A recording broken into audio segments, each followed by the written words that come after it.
Hello students, welcome back to the online class. I am your biology teacher Mrs. Raksha Kare, and this is the third part of the chapter genetics. In the previous part we have already discussed about the terms related to genetics and dihybrid cross and monohybrid cross. In this part we are going to cover all these topics. First of all, Mendel's law of inheritance, then law of dominance, then law of segregation, law of independent assortment, then human chromosomes, and lastly sex determination in human beings. Okay, so let's begin. First of all, Mendel's law of inheritance. Principles or laws of inheritance discovered by Mendel are called as Mendelism. Mendel ने certain laws दिए थे, not actually they were not called as laws, it were the postulates which was given by Mendel. But when his work was regenerated, at that time the three scientists who have regenerated his work have worked on his postulates also. Okay, तो उन्होंने क्या किया था, उसके postulates पे work किया था. उसके postulates को उन्होंने क्या किया था, रीडिस्कवर किया था, रीजनरेट किया था और उसको एज अ मेंडल्स लॉ के नाम पे उन्होंने उसको रजिस्टर करवाया था. ठीक है, तो ये लॉज जो थे वो मेंडेलिज्म कहलाए थे और ये थ्री लॉज जो थे वो मेंडल्स ने या पोस्टुलेट्स मेंडल ने जो दिए थे वो हैं. पहला है आपका law of dominance, then the second one is law of segregation, and the third one is law of independent assortment. Now we are going to see one by one each and every law. हम देखेंगे किस तरीके से कौन सा law क्या state करता है. Okay, so the first law is law of dominance. In a heterozygous or hybrid individual, only one allele or factor out of the two alleles expresses its effect while the other remains unexpressed. The allele which expresses its effect in the hybrid is called dominant factor or allele. The other allele which is unable to show its effect in the hybrid is known as recessive factor or allele.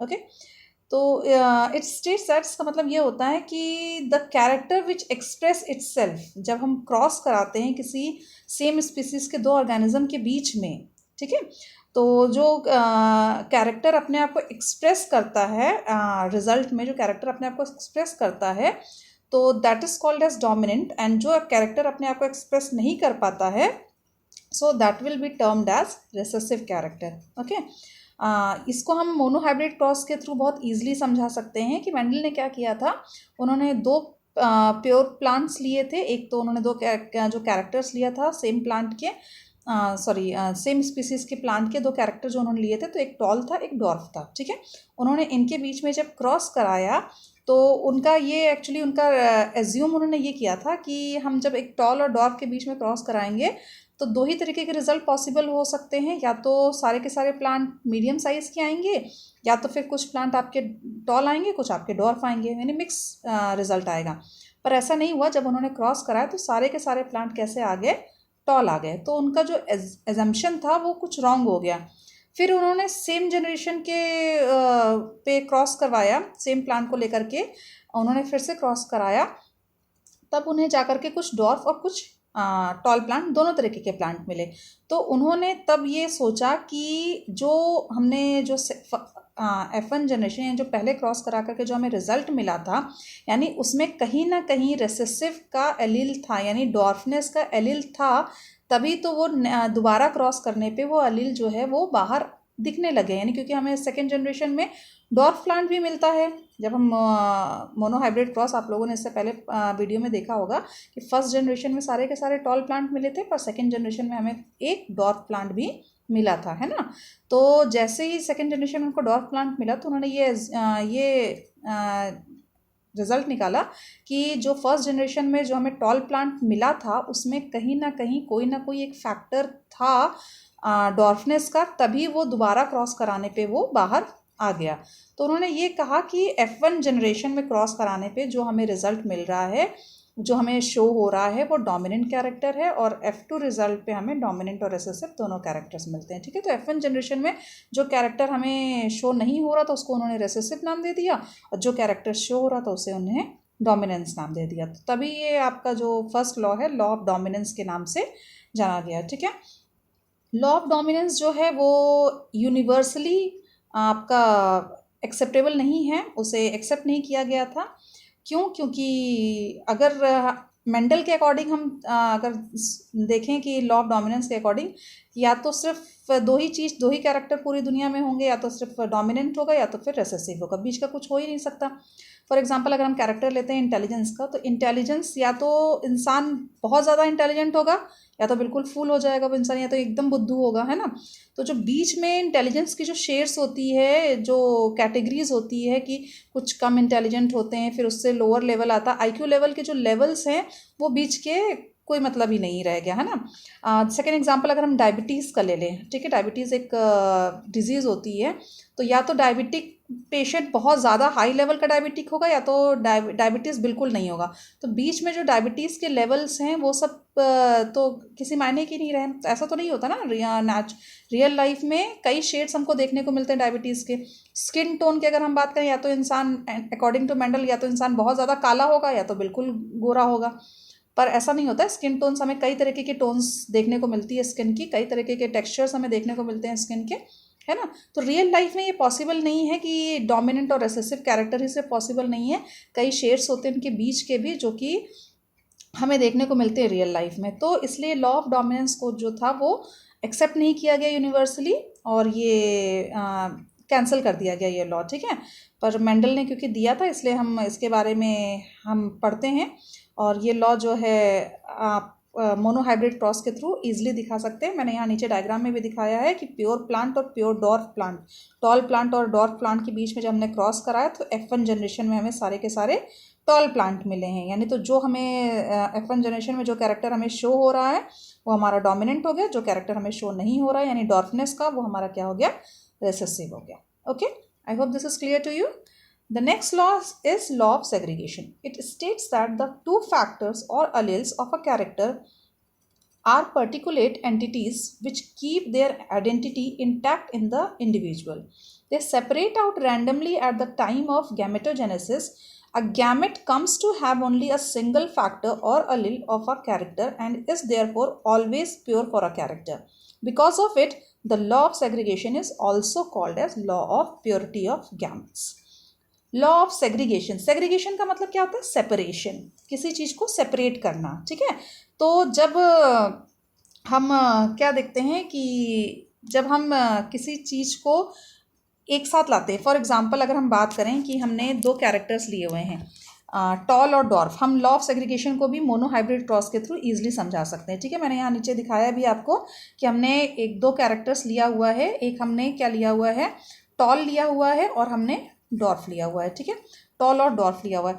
इन दोनों, ये दोनों आपके क्या हैं, allylic pairs हैं, ये दोनों आपके क्या हो गए, एलिलिक पेयर्स हो गए, ठीक है। जब हम इसके मेंबर्स अब क्या होंगे, या इसके गैमेट्स कौन कौन से होंगे, इसके गैमेट्स टी और ये स्मॉल टी हो जाएगा। इन दोनों के बीच में जब हम क्रॉस करवाएंगे तो हमें जो रिजल्ट मिलेगा वो कैसा रहेगा, आपका कैपिटल टी और स्मॉल टी, ये मिलेगा। ये आपके मेंबर्स हो गए एलिलिक पेयर्स, ये हमारे एलिलिक पेयर्स हैं, फर्स्ट पेरेंट और सेकंड पेरेंट, ये दोनों हमारे क्या हैं, एलिलिक पेयर्स हो गए, ठीक है। इनके मेंबर्स, ये कैपिटल टी के मेंबर कैपिटल टी हो गया, स्मॉल टी का मेंबर स्मॉल टी हो गया, ठीक है।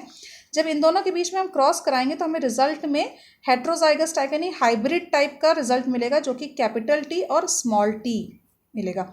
ये आपका क्या हो जाएगा, हाइब्रिड यूनियन, इसे हम क्या कहते हैं, हाइब्रिड यूनियन। यानी ये दोनों के दोनों एक जगह आकर के यूनाइट हो गए हैं, मिल गए हैं, ठीक है। अब हम इन्हें अलग करते हैं, कुछ समय बाद अगर हम इन्हें अलग करेंगे तो कैपिटल टी और स्मॉल टी ये दोनों अलग हो जाएंगे, ठीक है।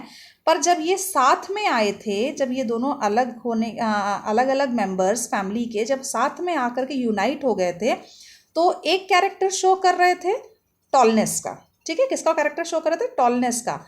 पर इसके साथ में कैपिटल टी के साथ में स्मॉल टी भी जुड़ा हुआ था। स्मॉल टी ने अपना कैरेक्टर शो नहीं किया, ना ही कैपिटल टी के ऊपर में उसने अपना कैरेक्टर दिया और ना ही डाइल्यूट हुआ उसके साथ में, ठीक है। वो सिर्फ हाइड हो गया, रेसेसिव हो गया, यानी छुप गया उसके आगे, ठीक है। पर जैसे ही ये दोनों सेपरेट होंगे, सेग्रीगेट होंगे, यानी कैपिटल टी अलग और स्मॉल टी अलग eight the time of gamete formation, जब हम F2 जनरेशन के लिए इसको वापस गैमेट बनाएंगे तो ये दोनों टी, कैपिटल टी और स्मॉल टी अलग अलग हो जाते हैं, है ना। जैसे गैमेट्स फॉर्मेशन के समय ये दोनों अलग होंगे तो कैपिटल टी जो होगा वो टॉलनेस को डिनोट करेगा और स्मॉल टी अलग होने के बाद में अपने डॉर्फनेस को डिनोट करेगा, ठीक है। भाई F2 जनरेशन में हमें डॉर्फ प्लांट भी तो मिलता है ना, तो मतलब दोनों ही अलग अलग एक साथ आते हैं तो आपस में अपने कैरेक्टर्स मिक्स नहीं करते हैं, और जब वो अलग होते हैं तो भी बिल्कुल प्योर होकर के अलग हो रहे हैं, यानी कैपिटल टी जो होगा वो अपने टॉलनेस को लेकर के ही अलग होगा, वो अपना कैरेक्टर चेंज नहीं करेगा। जो स्मॉल टी है जो कि F1 जनरेशन में शो नहीं हो रहा था, जब वो हाइब्रिड यूनियन से जब अलग होगा तो वो भी एज अ डॉर्फ ही अलग होगा, वो टॉल में चेंज नहीं होगा, ठीक है। वो किसी के साथ में जाके मिक्स होगा तो डॉर्फ ही रहेगा जब स्मॉल टी के साथ मिक्स होगा, ठीक है ना। तो इसको हम एक इजी एग्जांपल से भी समझ सकते हैं। फॉर एग्जांपल एक गंदा बच्चा है, एक फैमिली से गंदा बच्चा आ रहा है और दूसरी फैमिली से एक अच्छा बच्चा आ रहा है, ठीक है। जब ये दोनों आपस में मिलेंगे, जब एक जगह आते हैं तो ये दोनों आपस में हाइब्रिड यूनियन बना लेंगे, ठीक है। जब हाइब्रिड यूनियन ये बना लेंगे तो गंदा बच्चा जो है वो अच्छे बच्चे के ऊपर अपनी गंदगी नहीं लाएगा और अच्छा बच्चा गंदे बच्चे की गंदगी को एक्सेप्ट नहीं करेगा, ठीक है। ये दोनों ही अच्छे बच्चे और गंदे बच्चे एक जगह मिले तो हुए हैं, पर दोनों ही अपने कैरेक्टर्स को एक्सचेंज नहीं कर रहे हैं। ना तो अच्छा बच्चा गंदे बच्चे की गंदगी ले रहा है और ना ही गंदा बच्चा अच्छे बच्चे की अच्छाई ले रहा है, ठीक है। अब जब ये दोनों अलग होंगे तो अच्छा बच्चा वही अपनी अच्छाई करेगा और गंदा बच्चा वही अपनी जो बुराई है उसको वो कंटिन्यू करेगा, ठीक है। उसने अलग होने के बाद में ये नहीं किया कि अच्छे काम करना शुरू कर दिया और अच्छा बच्चा अलग होने के बाद में गंदे काम करना नहीं शुरू, तो इन्होंने आपस में ये दोनों डाइल्यूट नहीं हुए, आपस में दोनों ने एक दूसरे के कैरेक्टर्स को एक्सचेंज नहीं किया, दोनों आपस में साथ में थे, काम कर रहे थे, एंड जैसे ये दोनों अलग हुए हैं दोनों अपने अपने कैरेक्टर्स को लेकर के ही अलग होते हैं। So this is called as law of segregation, कि जब ये अलग अलग एलील के मेंबर्स जब पास में आते हैं, आपस में हाइब्रिड होते हैं, मिलते हैं, तो दोनों के ही कैरेक्टर्स अपनी अपनी जगह प्योर वैसे ही रहते हैं। ये दोनों काम करते हैं पर अपने अपने कैरेक्टर्स को छोड़ते नहीं हैं। जब ये दोनों अलग होंगे तो वापस अलग होने के बाद में अपने अपने कैरेक्टर्स अपने अपने रोल पे बिल्कुल वैसे ही रहते हैं, अलग होने के बाद भी ये चेंज नहीं होते हैं, ठीक है। तो this is called as law of segregation. इसे हम law of purity of gametes भी कहते हैं। क्यों ऐसा है? देखिए, एक चीज़ है कि हमें पता है कि मेल जो होता है उसमें क्रोमोसोम्स जो होते हैं, हम लोगों ने पिछले चैप्टर्स में क्रोमोसोम्स के बारे में पढ़ा हुआ है कि मेल्स का जो क्रोमोसोम होता है वो एक्स और वाई होता है, ठीक है। मेल का क्रोमोसोम कैसा होता है? एक्स और वाई होता है, ठीक है। अब मेल में क्रोमोसोम आपका एक्स और वाई प्रेजेंट होता है, दो तरह के क्रोमोसोम है। अब जब एक्स और वाई ये क्या है? हाइब्रिड यूनियन बनाते हैं। भाई ये दो अलग अलग हैं, एक एक्स है एक वाई है, तो ये क्या है? ये हाइब्रिड यूनियन को शो कर रहे हैं, ठीक है। दो अलग अलग कैरेक्टर्स हैं, है ना, हाइब्रिड यूनियन को शो कर रहे हैं। हाइब्रिड यूनियन को शो होने के बाद भी एक्स अपने कैरेक्टर्स को वाई पे नहीं थोपता है और वाई अपने कैरेक्टर्स को एक्स पे नहीं थोपता है, यानी दोनों आपस में ना तो डाइल्यूट हो रहे हैं, ना तो एक दूसरे को डिस्टर्ब करते हैं, कुछ भी नहीं करते ना, एक दूसरे के साथ मिक्स नहीं हो रहे हैं, ठीक है।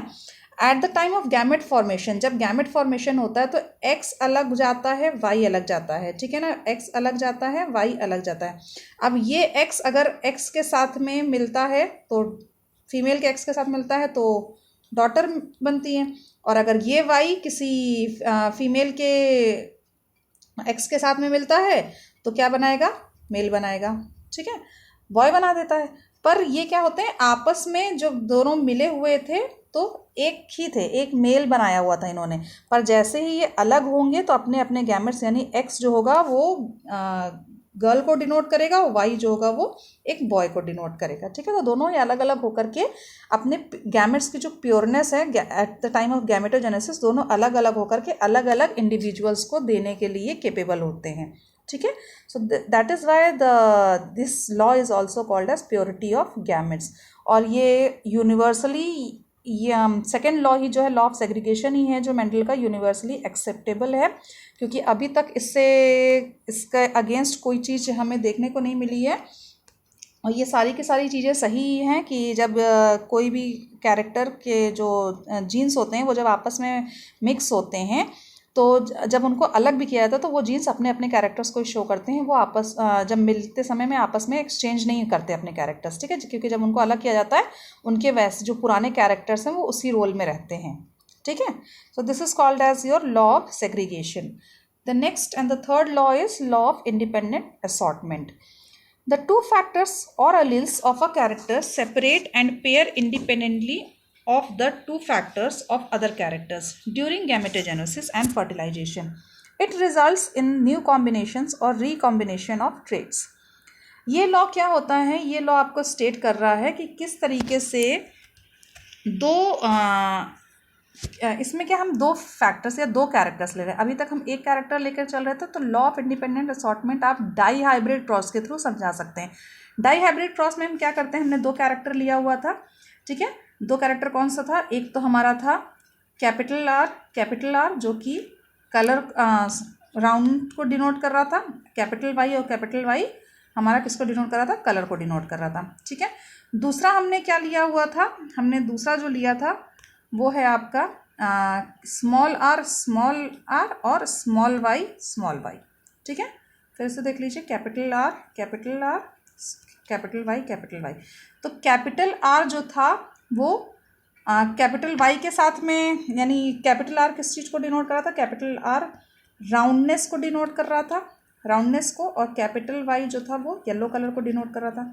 स्मॉल आर जो था वो रिंकल कैरेक्टर को डिनोट कर रहा था, और स्मॉल वाई जो था वो ग्रीन कलर को डिनोट कर रहा था. ठीक है, तो जब स्टार्टिंग में राउंड सीड येलो कलर के साथ चला था. ठीक है, पर इसने कहीं भी ये नहीं बोला था कि हम आगे चल करके किसी और के साथ एक्सचेंज नहीं करेंगे. ठीक है, जब हमने आगे देखा तो राउंड सीड के साथ में हमें कैपिटल आर के साथ में हमें स्मॉल आर भी देखने को मिला. ठीक है, और कैपिटल वाई के साथ में हमें स्मॉल वाई भी देखने को मिला. हमें मिला था ना कि जब हमने F2 जनरेशन में देखा था तो क्या था, आपस में capital R small R, capital Y small R, इस तरीके से हमें देखने को मिला था. यानी राउंड जो था वो रिंकल्ड के साथ भी मतलब आया. तो RW यानी राउंड रिंकल के साथ भी आ गया था, है ना. R capital R small R. और जो आपका था येलो कलर जो था वो ग्रीन कलर के साथ भी आ गया था. ठीक है, कैपिटल वाई और स्मॉल वाई. ठीक है, पर स्टार्टिंग में कैसा था, ये नहीं था कि भाई जैसे कि फॉर एग्जांपल ABCD 4 लोग हैं. A और B को दोनों मूवी देखने गए और C और D भी दोनों मूवी देखने गए. ठीक है, अब A को मूवी पसंद आई, उसने कहा मूवी देखेंगे, पर B ने कहा कि मुझे मूवी नहीं देखनी है, मैं नहीं देखूँगा. ठीक है, तो ऐसा तो है नहीं कि A मूवी देखेगा और B बाहर जाके खड़ा रहेगा. ठीक है, C और D में भी सेम कंडीशन यही हुई कि C को मूवी पसंद आई है, D ने कहा मैं मूवी नहीं देखूंगी. ठीक है, क्या रियल लाइफ में पॉसिबल है कि A और C बैठ करके मूवी देखेंगे और B और D बाहर बैठ करके वेट करेंगे? ऐसा थोड़ी ना होता है कि आपस में चारों तो एक दूसरे को जानते नहीं थे, ना ABCD को जानता था, ना CD AB को जानता था. पर पेयर किसका था? A और B का था और C और D का पेयर था. ठीक है, पर एट द टाइम ऑफ जब मूवी देखने का टाइम आया तो according to Mendel A C के साथ चला गया और B जो है वो D के साथ चला गया. इसीलिए इस लॉ को क्या किया गया, उन्होंने यूनिवर्सली ये लॉ भी एक्सेप्टेबल नहीं किया गया, क्योंकि रियल लाइफ में ऐसा नहीं होता. जो फ्रेंड्स आपस में जो जाते हैं, या तो वो दोनों मूवी देखेंगे या तो वो दोनों मूवी नहीं देखेंगे. ठीक है, ऐसा नहीं होता कि हम किसी और के साथ गए हैं, अब वो उसको मूवी देखना नहीं था तो हम किसी तीसरे के साथ में बैठ करके मूवी देखने लग गए, और वो जो तीसरे के साथ में जो उसका पेयर आया था वो हमारे पेयर के साथ में बैठ करके बाहर गेम खेल रहा है या ऐसी टाइम पास कर रहा है. ठीक है, ऐसा कभी रियल लाइफ में पॉसिबल नहीं होता है. ठीक है, इसीलिए ये रूल जो था वो एक्सेप्ट नहीं किया गया. अकॉर्डिंग टू मेंडल उन्होंने यही कहा कि चले, मतलब जैसे हमने स्टार्ट जो किया था मेंडल का एक्सपेरिमेंट डाई हाइब्रिड क्रॉस, वो था राउंड के साथ में येलो सीड का. पर जब वो एक्सपेरिमेंट आगे बढ़ा तो राउंड के साथ में रिंकल सीड भी आ गए, येलो कलर के साथ में ग्रीन कलर भी आ गया. तो इस तरीके का कॉम्बिनेशन भी हमें देखने को मिला, जो कि रियल में पॉसिबल नहीं होता है. ठीक है, क्योंकि सबसे बड़ा इसका जो कारण था एक्सेप्ट नहीं करने का, लिंकेज को क्या है, लिंकेज का डेफिनेशन क्या होता है? लिंकेज क्या करता है? लिंकेज ये बताता है कि कोई भी दो जीन्स जो आपस में बहुत ज़्यादा टाइटली अटैच्ड हैं वो कभी भी अलग नहीं होंगे. अगर उन्हें नेक्स्ट जनरेशन में जाना है तो वो दोनों बिल्कुल साथ में जाएंगे. ठीक है, वो अलग नहीं होंगे. तो दो जीन्स जो आपस में बहुत टाइटली पैक्ड होते हैं या लिंक्ड होते हैं वो हमेशा नेक्स्ट जनरेशन में साथ में जाते हैं, कभी अलग नहीं होते. पर मेंडल के अकॉर्डिंग क्या उन्होंने कहा कि कोई जो फैक्टर है वो नेक्स्ट जनरेशन में चेंज हो जाता है. पी प्लांट में क्या था कि इसके जीन्स जो होते हैं वो काफ़ी दूर दूर होते हैं और इनके बीच में क्या होता है, गैप होता है, तो वो ईजिली जो इनके बीच की जो बॉन्डिंग होती है वो ईजिली ब्रेक हो जाती है और वो चेंज कर लेते हैं।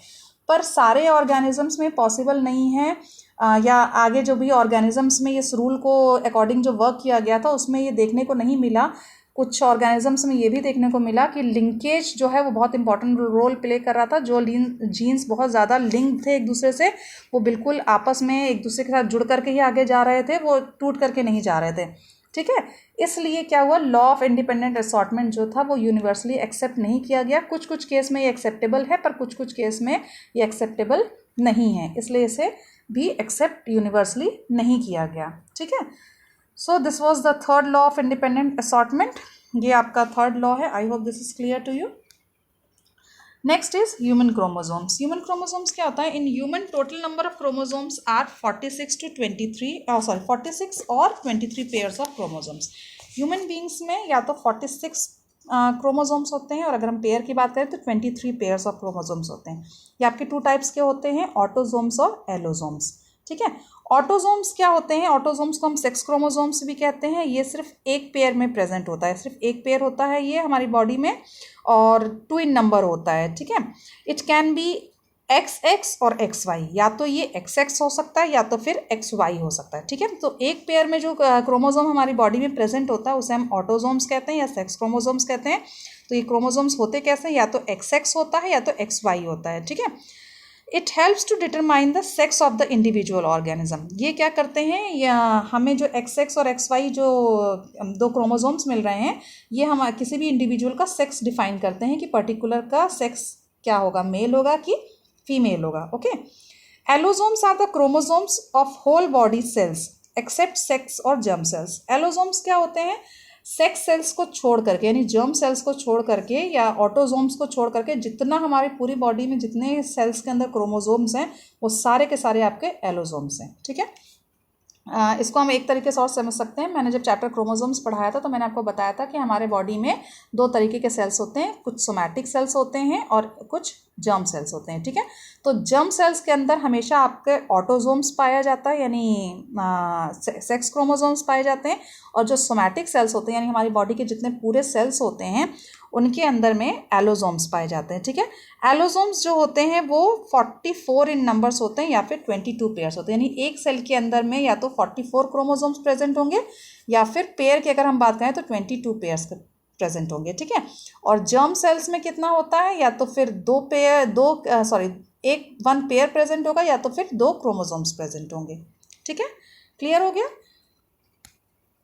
The next one is sex determination in human being. अब ह्यूमन बींग में किस तरीके से हम सेक्स डिटरमाइन करते हैं? Human beings have 23 pairs of chromosomes. अभी हम लोगों ने पीछे स्लाइड में देखा कि ह्यूमन बींग्स के कितने होते हैं, 23 पेयर्स क्रोमोसोम्स होते हैं, जिसमें से 22 पेयर्स क्रोमोसोम्स को हम ऑटोसोम्स कहते हैं and a single pair of chromosomes को हम सेक्स क्रोमोसोम या एलोसोम्स कहते हैं। ठीक है, the sex chromosome of females are similar. Sex chromosome जो फीमेल का जो सेक्स क्रोमोसोम होता है वो आपका XX किसको डिनोट करता है? फीमेल के क्रोमोसोम को। ठीक है, और ये कैसा होता है? दोनों सिमिलर होते हैं। ठीक है, whereas in males they are dissimilar. Male के क्रोमोसोम्स कैसे होते हैं? एक जैसे नहीं होते हैं, एक X होता है तो दूसरा Y होता है। ठीक है, in females chromosome complements is 44 + XX। अगर हम फीमेल की बात करें तो फीमेल में क्रोमोसोम्स के जो नंबर होते हैं वो 44 आपके ऑटोसोम्स हो गए, ऑटोसोम्स हो गए, और XX जो एक पेयर बचा वो आपका एलोसोम्स हो गए। तो 44 + 1 आपका कितना हो गया? 45 हो गया। ठीक है, 44 + 1 45 हो गया। ठीक है, वेयर एज इन मेल में क्या होता है? 44 + XY हो जाता है। ठीक है, XY एक पेयर हो गया। ठीक, human females are homogametic because they produce 1 type of gametes और ओवा। ह्यूमन फीमेल्स क्या होते हैं? होमोगैमेटिक होते हैं। जो इनके गैमेट्स हैं XX, ये क्योंकि एक जैसे सेम है इसलिए हमें होमोगैमेटिक नाम दे रहे हैं, और ये सिर्फ एक ही तरीके के गैमेट्स प्रोड्यूस करते हैं जिसे हम ओवा कहते हैं। ठीक है, मेल्स क्या होते हैं? वो हेट्रोगैमेटिक होते हैं क्योंकि उनके दोनों क्रोमोसोम्स डिफरेंट होते हैं, एक X होता है एक Y होता है, और ये 2 तरीके के स्पर्म्स प्रोड्यूस करते हैं। एक गैमेट, एक स्पर्म X होता है और जिसे हम गाइनोस्पर्म कहते हैं, और एक दूसरा स्पर्म जो होता है वो वाई होता है, जिसे हम एंड्रोस्पर्म कहते हैं. ठीक है, this is very important. In males X gamete is called as gynosperm and Y gamete is called as androsperm. Okay, now see here, figure के थ्रू मैंने आपको दिखाया हुआ है कि किस तरीके से एक्स क्रोमोजोम और वाई क्रोमोजोम आपका है. ठीक है, मेल में ये आपका एक्स क्रोमोजोम होता है. एक्स क्रोमोजोम जो होता है वो कुछ बड़ा होता है in comparison to Y chromosome. अगर हम फीमेल की बात करें तो फीमेल में इस तरीके का एक्स क्रोमोजोम डबल पाया जाएगा. मेल में एक्स क्रोमोजोम जो होता है वो बड़ा होता है, वाई क्रोमोजोम जो होता है वो स्ट्रक्चर में छोटा होता है. ठीक है, अगर जैसे कि हम किस तरीके से आइडेंटिफाई करेंगे कि कौन सा मेल और फीमेल किस तरीके से बनेगा. जैसे फॉर एग्जांपल फीमेल का XX होता है और मेल का XY होता है. जब ये आपस में क्रॉस करते हैं, इसके गैमेट्स आपके X और X बनेंगे और इसके गैमेट्स आपके X और Y बनेंगे. ठीक है, जब ये आपस में क्रॉस करेंगे तो आपका क्या होता है, XY XY X और X. भाई यहाँ पे हमने मेल रख लिया, यहाँ पे हमने फीमेल रख लिया. ठीक है, जब ये आपस में क्रॉस करेंगे तो क्या होगा, XX डबल X बनाएंगे, XY XY बनाएंगे, फिर XX डबल X बनाएंगे, फिर XY XY बनाएंगे. ठीक है, तो चांसेस कैसी होती हैं जब एक मेल और फीमेल आपस में कॉपुलेट करते हैं या क्रॉस कराया जाता है इनके बीच में, तो क्या होता है, चांसेस जो होती हैं ऑफस्प्रिंग्स बनने की वो 50-50% होती हैं. कैसी होती हैं, 50% होती हैं. कि जैसे आपका देख रहे हैं कि आपके 2 डॉटर्स हो रही हैं और 2 बॉयज़ हो रहे हैं. ठीक है, यानी XX भाई फीमेल को डिनोट करेगा, डॉटर को डिनोट करेगा, और XY क्या करेगा, बॉय को डिनोट करेगा. तो चांसेस कैसे हैं, 50% है. यानी 2 गर्ल बेबी हो रहे हैं और 2 बॉय बेबीज हो रहे हैं. ठीक है, तो कैसा हो गया, आपका जो चांसेस होते हैं ऑफस्प्रिंग्स बनने का वो कोई फिक्स नहीं है. वो कैसा हो सकता है, 50% बॉयज़ भी हो सकते हैं, 50% गर्ल्स भी हो सकते हैं. जो भी होगा दोनों में से एक होगा, या तो वो गर्ल होगा या तो वो बॉय होगा. अगर फीमेल का X मेल के X के साथ में कर रहा है तो ये आपका क्या डिनोट करेगा, गर्ल को डिनोट करेगा. और अगर फीमेल का X मेल के Y के साथ में क्रॉस कर रहा है, हाइब्रिड हो रहा है, तो ये आपका XY जो होगा वो बॉय को डिनोट करेगा, बॉय बनेगा इससे. ठीक है, तो चांसेस कैसे हो जाते हैं, 50% चांसेस होते हैं, या तो गर्ल्स हो सकती हैं या तो बॉयज़ हो सकते हैं. Okay, so this was the last slide of this video. In the next part we are going to cover some diseases which are related to sex linked diseases like hemophilia and color blindness. I hope this is clear to you. Thank you. God bless you.